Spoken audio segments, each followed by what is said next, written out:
Lep pozdrav vsem skupaj na predstavitvi novega meteorološkega produkta eGAFOR oziroma Electronic General Aviation Forecast za splošno letalstvo, za nizko letenje do flight levela 100.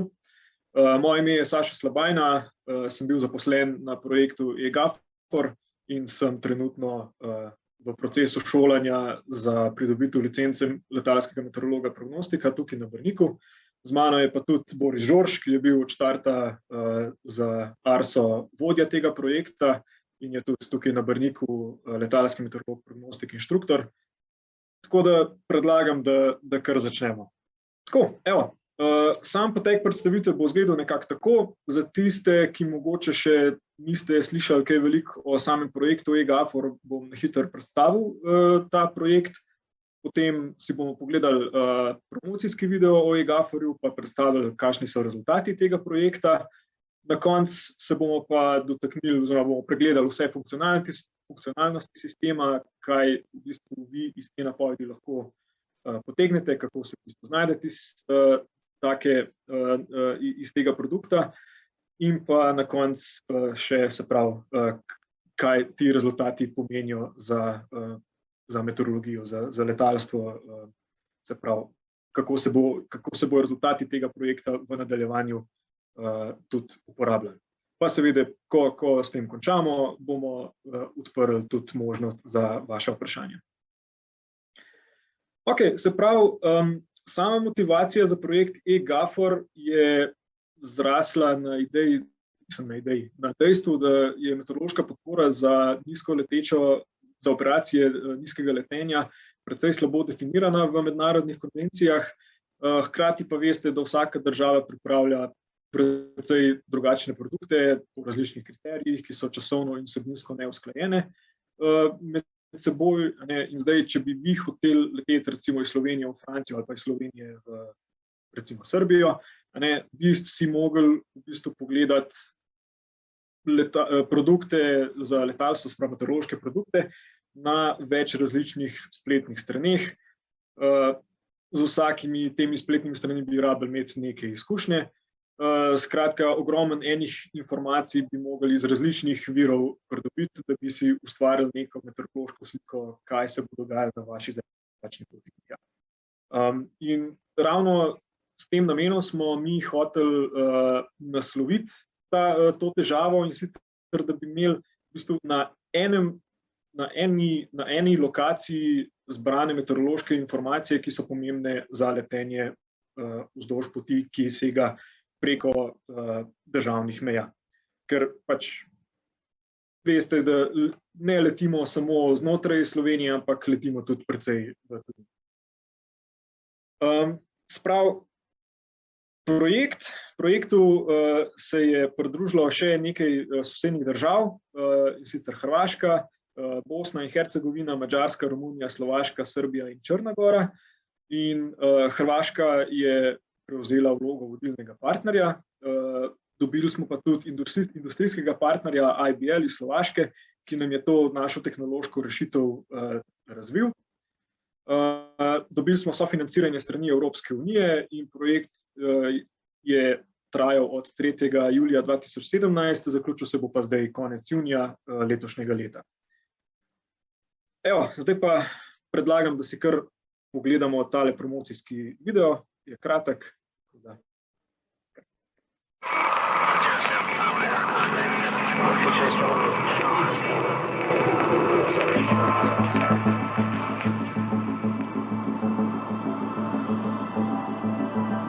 I fly where my business takes me. Building shopping malls all over Europe can be demanding, and going everywhere I need to be by car would take too much time. Plus, the view is much better. I have more than 900 flight hours, but I'm cautious, like the first time I sat in the cockpit. Even when the sky is crystal clear, I call Meteo. You just never know. Sometimes your instruments show perfect weather, where the forecast shows hazardous elements. Conflicting meteorological information can cost you your life. eGafor is a free app that provides understandable meteorological information to ensure safer flights for general aviation pilots like me. It's a collaborative forecast project between Central and Southeast European countries. Storms know no borders. Why should forecasts?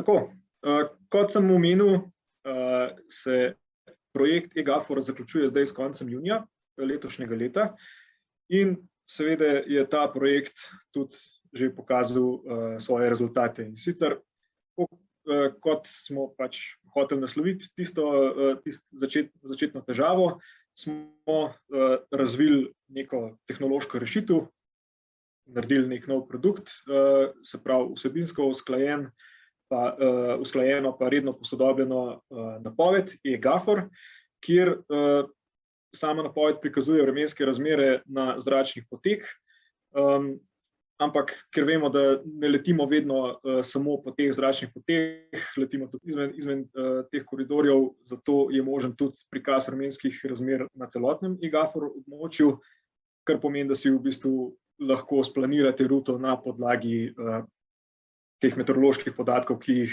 eGafor napoved vam poda. Zdaj, ni samo to, kako boste vi videli to napoved, ampak je tudi, kako ta napoved nastane. Smo mogli razviti tudi orodje za izdelavo eGafor napovedi, se bo pa to delalo na skupni platformi, hkrati bojo pa sodelovali vsi prognostiki iz teh različnih držav, se pravi iz celotnega eGafor območja. S tem smo tudi naslovili to, da so eGafor napovedi harmonizirane, usklajene na obmejnih območjih, s tem pa tudi v bistvu prispevali k neki konsistentnosti meteoroloških napovedi in pa posledično tudi varnosti letenja. No, samo eGafor napoved pa bo možno videti na spletnem portalu, ki ga bom pokazal v nadaljevanju. Če samo na hitro pogledamo, levo imamo to orodje, na katerem bodo prognostiki napoved izdelovali. Na desni strani pa je uporabniški spletni portal, dizajn je tako narejen, da se odziva tako na obliko zaslona, se pravi, lahko boste videli napoved na vaših tablicah, mobilnih napravah, kot tudi na računalnikih.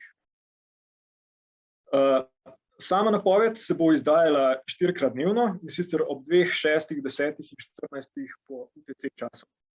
In vsaka napoved bo dolga 6 ur, razdeljena pa bo na 3 dvourne intervale, kot ste mogoče to vajeni zdaj že iz tega klasičnega Gaforja. Urnik imamo prilagojen tudi vidnemu delu dneva. To pomeni, da pač če, recimo sploh po zimi, ko je dan kratek, se pač za temni del dneva, ko tudi ni več mogoče VFR letenje, se napoved takrat ne bo izdala, bo pa to jasno vidno v sami napovedi, kot vam bom tudi prikazal v nadaljevanju. Evo, zdaj pa bomo šli kar na pregled funkcionalnosti samega sistema, da tudi vidite, kako zadeva izgleda. To je nekako osnovna stran, se pravi, tega dela ni na tem spletnem portalu za napoved. Imamo pa tako, se pravi, tukaj v desnem zgornjem kotu izberemo datum in čas napovedi. Po defaultu je izbrana že tista napoved, ki je aktualna, lahko si pa pogledamo tudi za nekaj dni nazaj.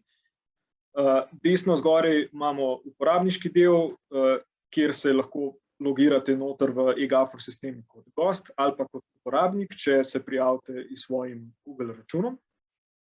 Tukaj v desnem spodnjem kotu imate eGafor tutorial video, se pravi video z navodili, kako uporabljati eGafor.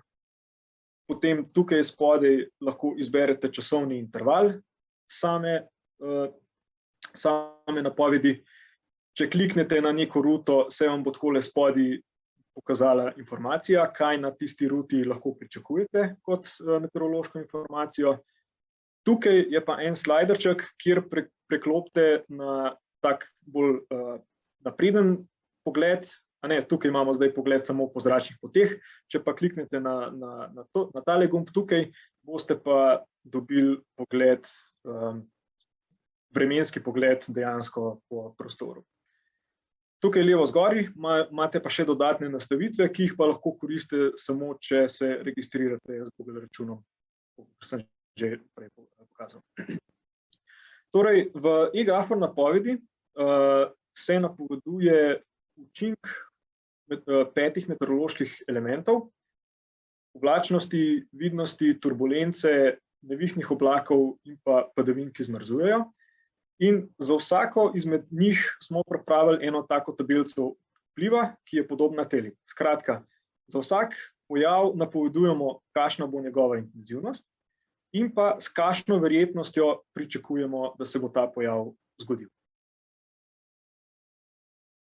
Tole je pa še prikaz, se pravi, tega meteorološkega pogleda, kjer pa dejansko vidite vse informacije, ki jih prognostik da. Se pravi, meteorolog, prognostik ne bo klikal vsako ruto posebej, pa je določeval vpliva, ampak on bo naredil takole en tak poligonček in določil, kakšne bodo razmere na tistem koncu eGafor področja.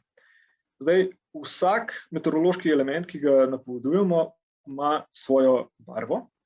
Zeleno barvo so označeni oblaki, z rdečo barvo so označeni nevihtni oblaki oziroma CD-ji, z modro barvo so označena območja turbulence, potem imamo pa še z rumeno barvo vidnost in pa z vijolično barvo freezing precipitation oziroma padavine, ki zmrzujejo.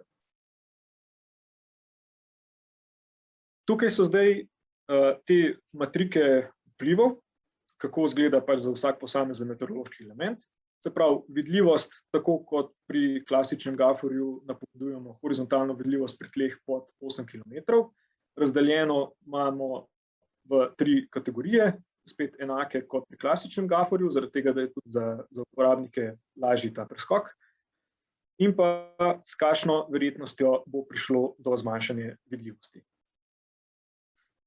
Pri nevihtnih oblakih napovedujemo, kakšna bo horizontalna porazdelitev CD oblakov, se pravi, ali so to izolirane nevihte, ali imamo occasional, ali pa embedded frequent oziroma squall line nevihte. Spet, tako kot pri vidnosti, je tukaj upoštevana verjetnost, da pride do tega pojava in tako potem sistem sam v ozadju obarva rute, glede na to, kakšno napoved prognostik da. Pri turbulenci se napoveduje turbulenca pod flight levelom 100 za moderate pa severe turbulenco, se pravi za srednje močno pa močno turbulenco. Potem pa pri padavinah, ki zmrzujejo, tukaj morate imeti v glavi, da to ni enako kot icing. Se pravi, icing se dogaja znotraj oblaka, padavine, ki zmrzujejo, pa zmrznejo ob stiku s površino izven oblaka, se pravi pri tleh, oziroma ko letite.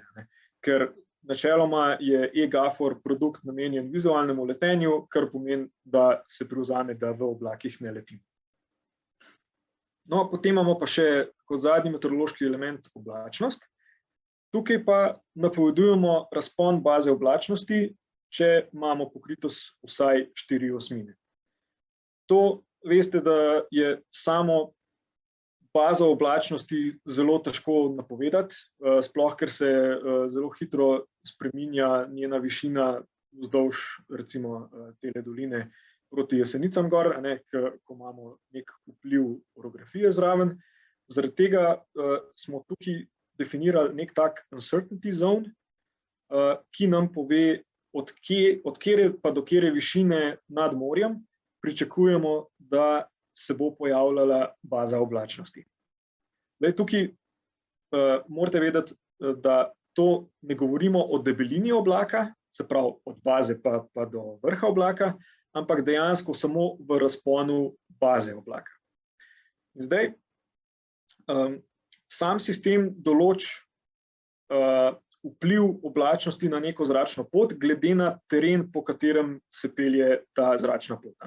Se pravi, sistem je naredil nek vertikalen presek orografije in temu smo dodali 1500 fitov po VFR pravilih dodatne višine.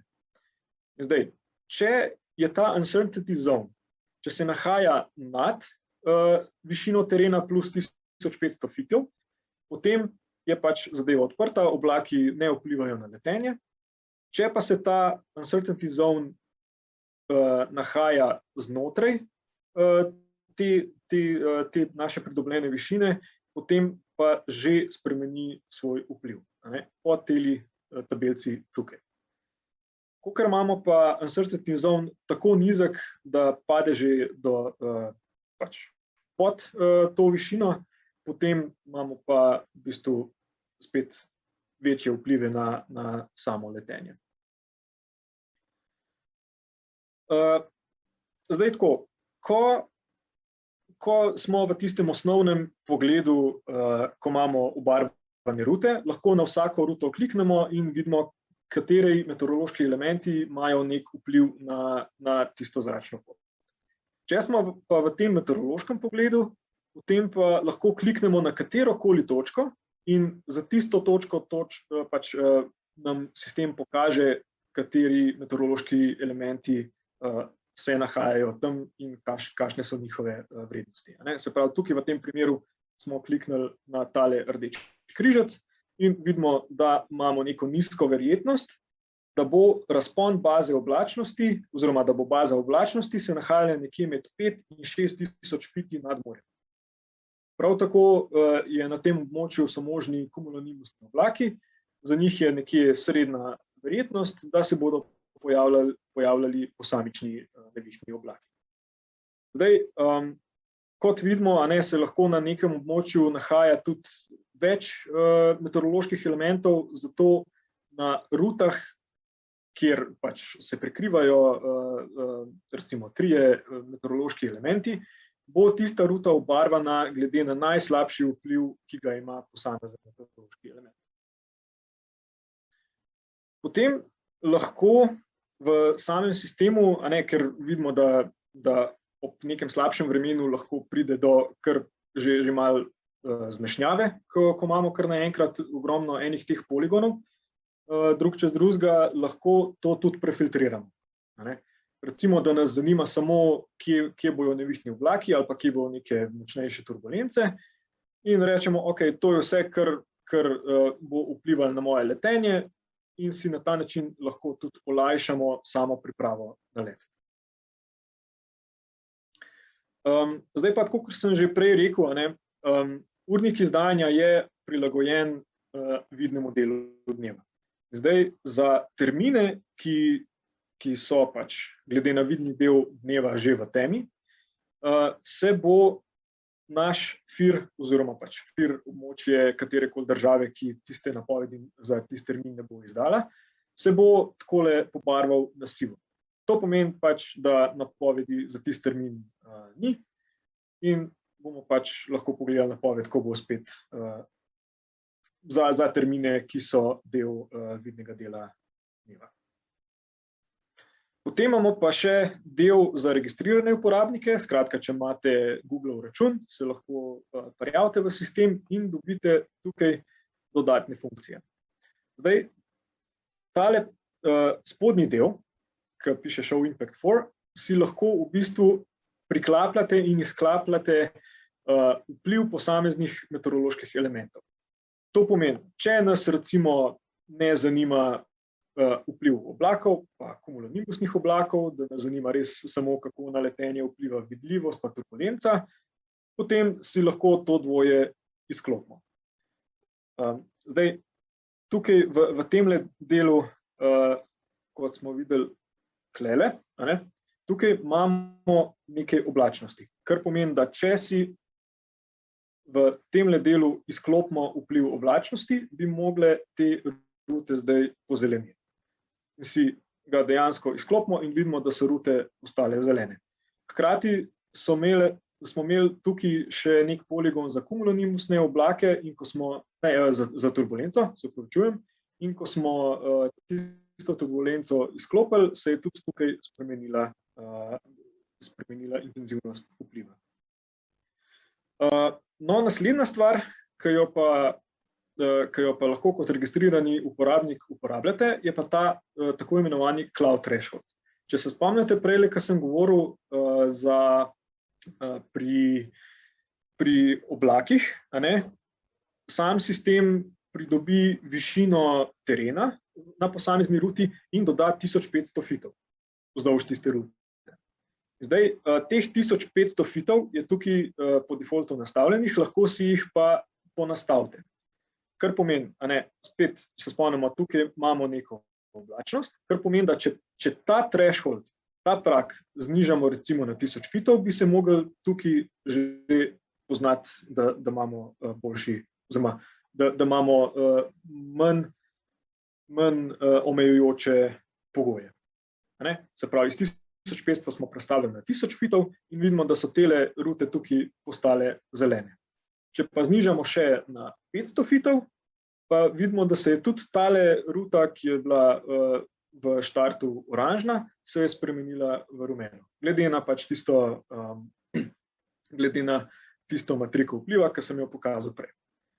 Ampak seveda pa ima ta zadeva tudi eno varovalko, da ne boste vi tukaj vsega poklikali, da vas nič od tega ne zanima, pa boste pozabili, pa boste pa čez en teden hoteli leteti, pogledate tole napoved, pa boste videli, saj je pa v bistvu vse zeleno. Varovalka je ta, če je na nekem območju tako vreme, da bi dejansko bile rute obarvano rdeče, se pravi z največjim vplivom, tega vpliva vi ne morete zbrisati, ne glede na to, kaj tukaj na teh nastavitvah nastavite.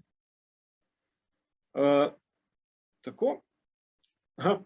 Pa še to sem pozabil povedati.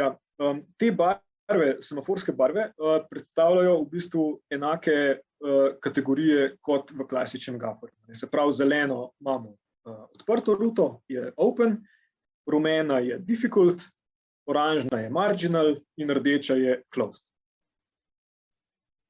Tako. Evo, smo že pri koncu. Se pravi, ta e-gafor ni samo projekt, ki se bo pač konec junija zaključil, ampak bomo te rezultate tudi uporabljali naprej. Postal je namreč modul znotraj UMETneta, se pravi, našli smo nek mehanizem, kako bi samo napoved furali še naprej. In bo v začetni fazi za to območje teh projektnih partnerjev, se pravi, poleg Slovenije še Hrvaška, Bosna in Hercegovina, Srbija, Madžarska, Slovaška in Romunija. Je pa možnost, da se bo e-gafor območje tudi razširilo na sosednje države. Lahko vam povem, da je nekaj sosednjih držav že izkazalo tudi interes za priključitev, tako da z veseljem pričakujemo, kakšne bodo njihove naslednje odločitve oziroma kdaj bomo lahko to območje tudi razširili. Produkt bo prosto dostopen, se pravi, nič ne boste rabili plačati, če se boste želeli registrirati z Google računom, v redu, boste dobili tiste dodatne funkcionalnosti, ampak glavno, kar je, se pravi, celotno napoved, boste pa lahko dobili tudi brez registracije. Sama e-gafor napoved bo na voljo od 20. maja 2021, se pravi od tega četrtka dalje, dostopna bo pa na spletni strani egafor.eu. Zdaj, jaz predlagam, da si kar tudi v živo pogledamo, kako ta zadeva izgleda. Evo, najprej dobimo tale okvirček, kjer lahko gremo naprej kot gost ali pa se logiramo noter z Googlovim računom, pa pojmo najprej se prijaviti kot gost.